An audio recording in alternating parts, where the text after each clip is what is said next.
नमस्कार। जय श्री कृष्ण। एक बार भगवान श्री कृष्ण और युधिष्ठिर वार्तालाप कर रहे थे तो युधिष्ठिर ने भगवान श्री कृष्ण से कहा, हे कमल नयन, मैं ज्यों-ज्यों एकादशी के व्रतों की कथाएं और महात्म्य सुन रहा हूँ, त्यों-त्यों अन्य एकादशियों के व्रत की कथाएं और महात्म्य सुनने की मेरी जिज्ञासा बढ़ती ही जा रही है। हे मधुसूदन, अब आप कृपया कर चैत्र माह के कृष्ण पक्ष की एकादशी के विषय में भी बतलाइए। इस एकादशी का क्या नाम है, इसमें कौन सी देवता का पूजन किया जाता है तथा इस व्रत की पूजन विधि क्या है, यह सब आप मुझे विस्तार पूर्वक बताने की कृपा करें। युधिष्ठिर की बात सुनकर भगवान श्री कृष्ण ने कहा, हे राजन, मैं इस विषय में एक पाप नाशक उपव्याख्यान सुनाऊंगा। एक बार यही प्रश्न पृथ्वीपति राजा माद्धाता ने लोमश ऋषि से किया था। तब लोमश ऋषि ने जो राजा माद्धाता को बताया था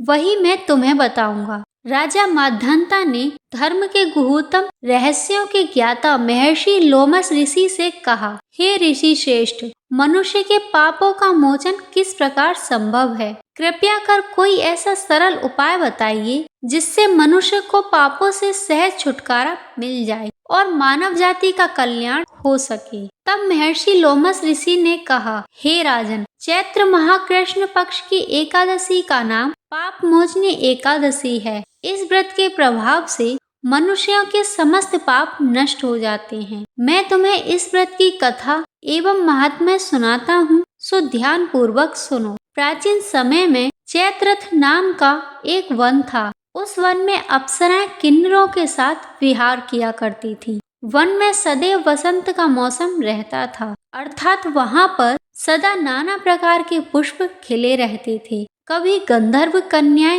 विहार करती तो कभी देवेंद्र अन्य देवताओं के साथ क्रीड़ा किया करते थे। उसी वन में मेधावी नाम के एक ऋषि भी तपस्या में लीन रहते थे, जो भगवान शिव के भक्त थे।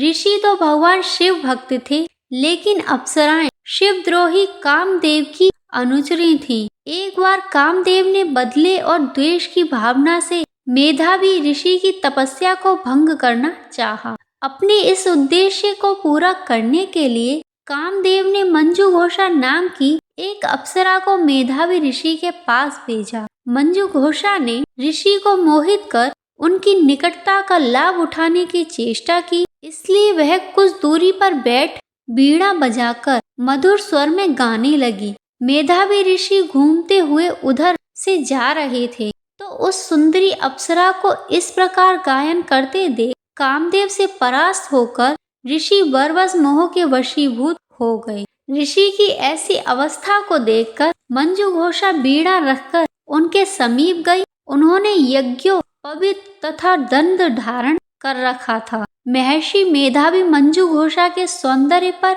मोहित होकर शिव रहस्य को भूल गए और कामदेव के वशीभूत होकर उसके साथ रमण करने लगी। कामदेव के वशीभूत होने के कारण महर्षि मेधावी को उस समय दिन रात का कुछ भी ज्ञान ना रहा और काफी समय तक रमण करते रहे। तदुपरांत मंजू घोषा ऋषि से बोली, हे ऋषिवर, अब यहाँ पर मुझे बहुत समय हो गया है, अतः मुझे स्वर्ग जाने की आज्ञा दीजिए।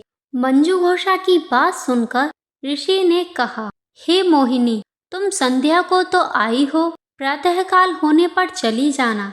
ऋषि के वचनों को सुनकर अप्सरा रुक गई और उनके साथ रमण करने लगी। इस प्रकार दोनों ने एक साथ बहुत समय बिताया।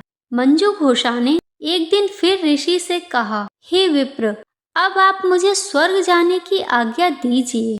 मुनि ने इस बार भी वही कहा, हे रूपसी, अभी ज्यादा समय नहीं हुआ है, कुछ समय और ठहर जाओ। महर्षि मेधावी की बात सुनकर अप्सरा ने कहा, हे ऋषिवर, आपकी रात तो बहुत लंबी है, आप स्वयं ही सोचिए कि मुझे आपके पास आए कितना समय हो गया, हमने कितना समय साथ बिताया है, अब मेरा ज्यादा समय तक यहाँ ठहरना क्या उचित होगा? मंजू घोषा की बात सुनकर ऋषि को समय का बोध हुआ और वह गंभीरता पूर्वक विचार करने लगे। जब उन्होंने समय का ज्ञान किया तो उन्हें रमण करते हुए 57 वर्ष बीत चुके थे। फिर मंजू घोषा उन्हें काल के समान प्रतीत होने लगी। इतना समय भोग विलास में व्यर्थ चला जाने के कारण महर्षि मेधावी को बहुत क्रोध आया। अब वह भयंकर क्रोध में जलते हुए तप का नाश करने वाली अप्सरा की ओर भ्रकुटी तान कर देखने लगे। क्रोध से उनके अधर कांपने लगे और इंद्रियां बेकाबू होने लगी। क्रोध से थरथराते स्वर में ऋषि ने मंजू घोषा से कहा, मेरे तप का नाश करने वाली दुष्टा, तू महापापिन और दुराचारणी है। तुझ पर धिक्कार है। तुझे मैं श्राप देता हूँ कि तू मेरे श्राप से अभी पिशाचिनी बन जाए। ऋषि के क्रोध युक्त श्राप से मंजू घोषा पिशाचिनी बन गई। यह देखकर वह व्यतीत होकर बोली, हे ऋषिवर, अब मुझ पर इतना क्रोध न करें। क्रोध त्याग कर मुझ पर कृपा करें और बतलाइए कि इस श्राप से मुझे कैसे मुक्ति मिलेगी। श्राप से मुक्त होने का निवारण मुझे बताइए। विद्वानों ने कहा, साधुओं की संगत अच्छा फल देने वाली होती है और आपके साथ तो मेरे बहुत वर्ष व्यतीत हुए हैं, अतः अब आप मुझसे प्रसन्न हो जाइए। लोग कहेंगे कि एक पुण्य आत्मा के साथ रहने पर भी मंजू घोषा को पिशाचिनी बनना पड़ा।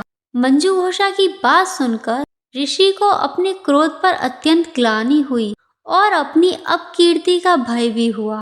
अतः पिशाचिनी बनी हुई मंजू घोषा से ऋषि ने कहा, तूने मेरा बहुत बुरा किया है, किंतु फिर भी मैं तुझे इस श्राप से मुक्ति का उपाय बतलाता हूँ। चैत्र माह कृष्ण पक्ष की जो एकादशी आती है, उस एकादशी का नाम पाप मोचनी एकादशी है।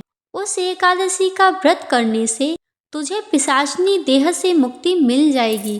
ऐसा कहकर महर्षि मेधावी ने मंजू घोषा को व्रत की सब विधि बता दी। उसके बाद अपने पापों का प्रायश्चित करने के लिए महर्षि मेधावी अपने पिता चौमन ऋषि के पास गए। ऋषि ने अपने पुत्र मेधावी को देखकर कहा, हे पुत्र, तूने ऐसा क्या किया कि तेरे सभी तप नष्ट हो गए और जिससे तुम्हारा समस्त तेज मलिन हो गया। मेधावी ऋषि ने लज्जा से अपना सिर झुकाकर कहा, पिताश्री, मैंने एक अप्सरा से रमण करके बहुत बड़ा पाप किया है। इसी पाप के कारण मेरा सारा तेज और तप नष्ट हो गया।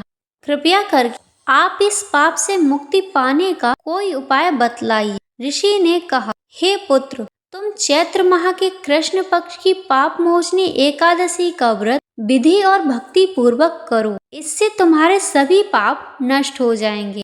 अपने पिता च्वन ऋषि के वचनों को सुनकर मेधावी ऋषि ने पाप मोचनी एकादशी का व्रत विधि पूर्वक किया। उस व्रत के प्रभाव से उनके सभी पाप नष्ट हो गए और मंजू घोषा अप्सरा को भी पाप मोचनी एकादशी व्रत करने से पिशाचिनी देह से मुक्ति मिल गई और पुनः अपना सुंदर रूप धारण कर वह स्वर्ग लोक चली गई।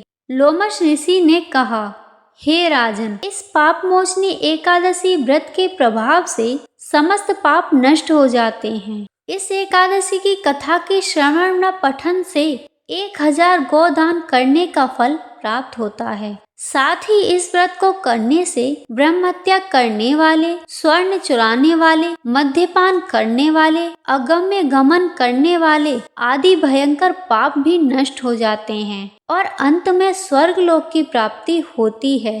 यह व्रत बहुत पुण्यमय है। जय श्री हरि विष्णु।